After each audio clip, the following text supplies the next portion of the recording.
नमस्कार, आप देख रहे हैं न्यूज नेशन। आपके साथ में हूं सबीना तामंग देशमुख। इस वक्त की बड़ी खबर रोहिंग्या पर न्यूज नेशन का बड़ा खुलासा सामने आया है। रोहिंग्या शरणार्थियों को भारत में बसाने की साजिश यहां पर सामने आई है। एक एक परत आपके सामने रखेंगे, इस पूरी साजिश का पर्दाफाश करेंगे। लेकिन इस बीच भी बता दें कि म्यांमार हिंसा से पहले जम्मू में बसाने का यह सिलसिला दिखाई दिया। पश्चिम बंगाल से कराई गई अवैध घुसपैठियों की एंट्री, मालदा से अवैध घुसपैठियों को दिल्ली तक लाया गया। सोचिए किस तरह से सोची समझी साजिश के तहत जगह इन्हें यहां पर दी गई। रोहिंग्या पर न्यूज नेशन का यह सबसे बड़ा खुलासा है कि किस तरह से रोहिंग्या शरणार्थियों को भारत में बसाने की साजिश यहां पर की गई। म्यांमार हिंसा से पहले जम्मू में बसाने का यह सिलसिला यहां पर सामने आया। पश्चिम बंगाल से अवैध घुसपैठियों की एंट्री यहां पर करवाई गई। मालदा से अवैध घुसपैठियों को दिल्ली तक लाया गया, देश की राजधानी तक लाया गया। आप समझा जा सकता है कि आखिर किस तरह से एक बड़ी सोची समझी साजिश यहां पर रोहिंग्या शरणार्थियों को भारत में बसाने के तहत सामने आई। आगे पूरी रिपोर्ट जब आपको दिखाएंगे तो आपको मालूम चलेगा कि किस तरह से ये पूरा जो रैकेट है यहां पर सामने आया है, किस तरह से दिल्ली तक इन्हें लाया गया। अपना सामान लेकर भागते लोग, खाली पड़ी बस्तियां और लंबी कतार लगाकर कागजातों के वेरिफिकेशन की प्रक्रिया।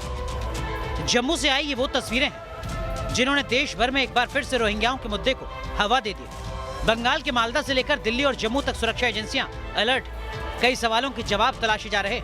मसलन बांग्लादेश का बॉर्डर पार करके जम्मू तक कैसे पहुंचे रोहिंग्या मुसलमान, किस साजिश के तहत जम्मू में रोहिंग्या को बसाया गया, घुसपैठ को परमानेंट परमिट देने के पीछे वजह क्या है, वो कौन लोग हैं जिन्होंने आउट ऑफ द वे जाकर इन्हें बसाया।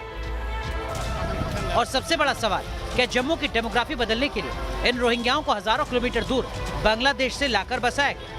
इन सवालों का जवाब तलाशने के लिए न्यूज नेशन ने दिल्ली से जम्मू तक इन्वेस्टिगेशन किया। जम्मू में news nation reporter Shahnawaz Khan, जबकि दिल्ली में रुमानुल्लाह खान ने जमीनी तहकीकात की। आखिर किस साजिश के तहत बड़ी तादाद में अवैध तौर से रोहिंग्या भारत में घुसपैठ कर गए और ये घुसपैठ बांग्लादेश के जरिए पश्चिम बंगाल में हुई। इतना ही नहीं, साजिशन इन रोहिंग्याओं को पश्चिम बंगाल से जम्मू कश्मीर में ले जाकर बसा भी दिया गया।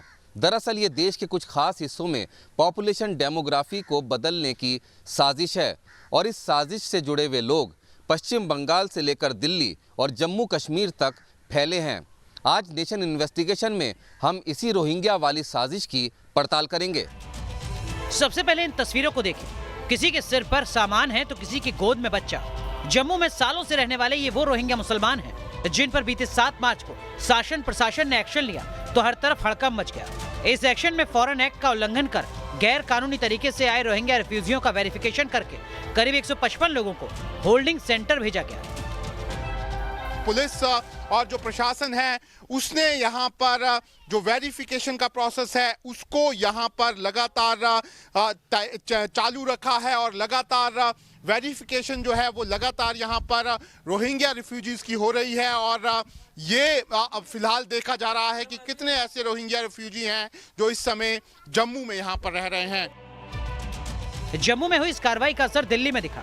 जम्मू से 88 रोहिंग्या दिल्ली के विकासपुरी में मौजूद UNHCR रजिस्ट्रेशन के दफ्तर अपने दस्तावेज बनवाने पहुंच गए, जिनसे अब FRRO यानी फॉरेनर्स रीजनल रजिस्ट्रेशन ऑफिसर के ट्रांजिट कैंप में पूछताछ की जा रही है।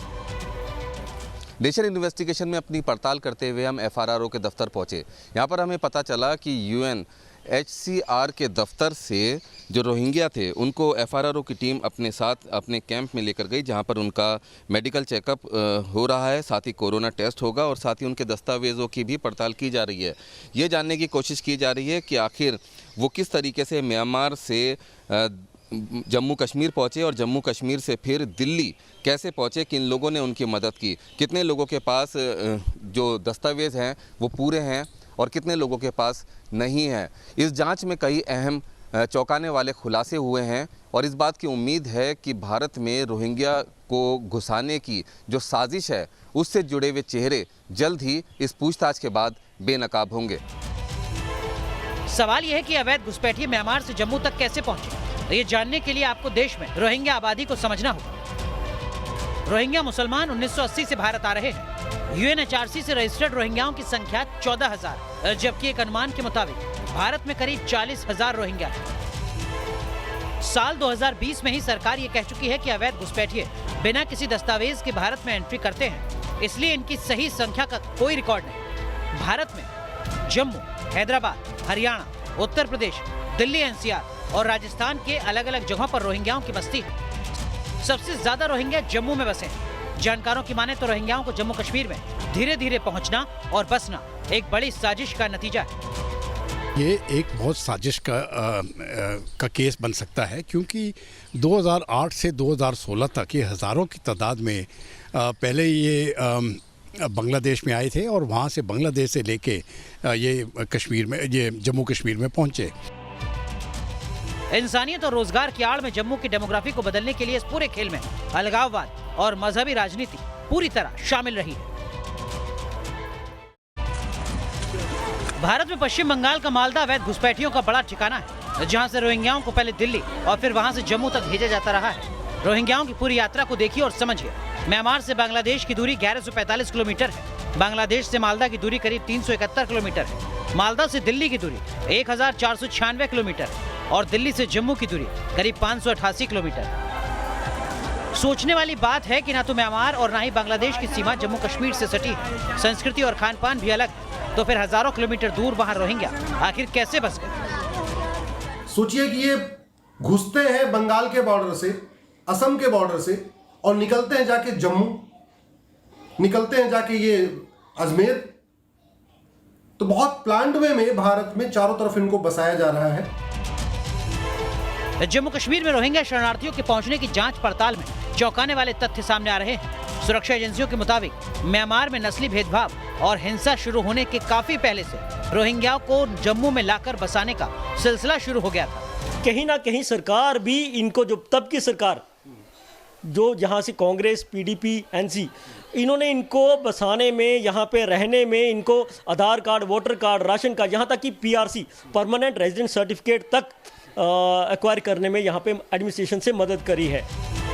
जम्मू में अवैध घुसपैठियों की तादाद दिन ब दिन कैसे बढ़ती गई, इसकी पड़ताल के दौरान हमारी मुलाकात वकील हुनर गुप्ता से हुई। ये वही वकील हैं जिन्होंने साल 2017 में जम्मू कश्मीर हाईकोर्ट में एक पीआईएल दाखिल की थी, जिसे लेकर बीते महीने 9 फरवरी को कोर्ट ने आदेश जारी कर सरकार से रोहिंग्याओं की सही जानकारी देने को कहा था। और इसी के बाद जम्मू में रोहिंग्याओं का वेरिफिकेशन और उन्हें होल्डिंग सेंटर में भेजने का काम शुरू किया गया। वकील हुनर गुप्ता के मुताबिक साल 1986 में रोहिंग्या रिफ्यूजियों का पहला परिवार जम्मू में आया था। बॉर्डर क्रॉसिंग के दौरान उन्हें गिरफ्तार कर उनके खिलाफ एफआईआर दर्ज की गई थी, लेकिन उस वक्त की सरकारों ने इसके खिलाफ कोई कार्रवाई नहीं की और लगातार सरकारों के संरक्षण में रोहिंग्या रिफ्यूजियों का नंबर जम्मू में बढ़ता रहा। हुनर गुप्ता के मुताबिक प्रदेश में रही महबूबा सरकार भी रोहिंग्या रिफ्यूजियों के नंबर को छुपाने में लगी रही। 2017 में असेंबली में क्वेश्चन पूछा गया था, तब की गृह मंत्री महबूबा मुफ्ती जी ने इनकी सिर्फ संख्या 213 करके बताई थी। तो डेलिब्रेटली एक इंटेंशन थी इनको अंडरमाइन करने की, इनकी संख्या को कम बताने की। अभी जैसे आप रिपोर्ट्स आ रही है, जो अनकन्फर्म्ड जो रिपोर्ट्स हैं, they are more than about 30,000 people. अब सवाल ये उठता है कि पश्चिम बंगाल से चलकर कई राज्यों को पार करते हुए ये अवैध घुसपैठिए आखिर जम्मू तक कैसे पहुंच जाते हैं, और इसके पीछे भी खेल बड़ा है। बंगाल के मालदा से, जहां से अवैध घुसपैठियों को लाया जाता है दिल्ली तक, और फिर दिल्ली से जम्मू तक, जहां इन्हें ले जाकर बसाया जाता है, कई मजहबी एनजीओ का एक्टिव रोल रहता है। ये मजहबी संस्थाएं और एनजीओ रोहिंग्याओं को जम्मू कश्मीर के मुस्लिम बहुल होने का हवाला देते हैं, रोजगार और मजहब की सुरक्षा की पूरी गारंटी देते हैं, और फिर हामी भरने के बाद उनकी यात्रा का बंदोबस्त करके पहले मस्जिद, मदरसों और फिर झुग्गी बस्तियों तक ले जाकर बसा देते हैं। सुरक्षा एजेंसियों की तैयार की गई अलग अलग रिपोर्ट से पता चलता है कि जम्मू कश्मीर में रोहिंग्याओं को उन इलाकों में बसाया जा रहा है जहां हिंदू आबादी कम है। जानकारों की माने तो ये रोहिंग्या देश के लिए बड़ा खतरा है, क्योंकि हमारा जो ये खिता है जम्मू रीजन, ये बॉर्डर से महज पाकिस्तान से 10 से 15 किलोमीटर दूर है, और ये लोग बसे भी वहीं पे हैं जहाँ पे इंपॉर्टेंट इंस्टॉलेशंस हैं। हमारे जो नेशनल हाईवे है, right from Lakhanpur to Khanpur Nagrota, पूरे नेशनल हाईवे पे इन्होंने कब्जा करके रखा हुआ है। हमारा ऑयल डिपो उसके साथ बसे हैं। हमारा ये जो रेलवे ट्रैक है, इसको पूरा कवर करके रखा हुआ है। यूएनएचआरसी इन रोहिंग्याओं को सर्टिफिकेट जारी करता है।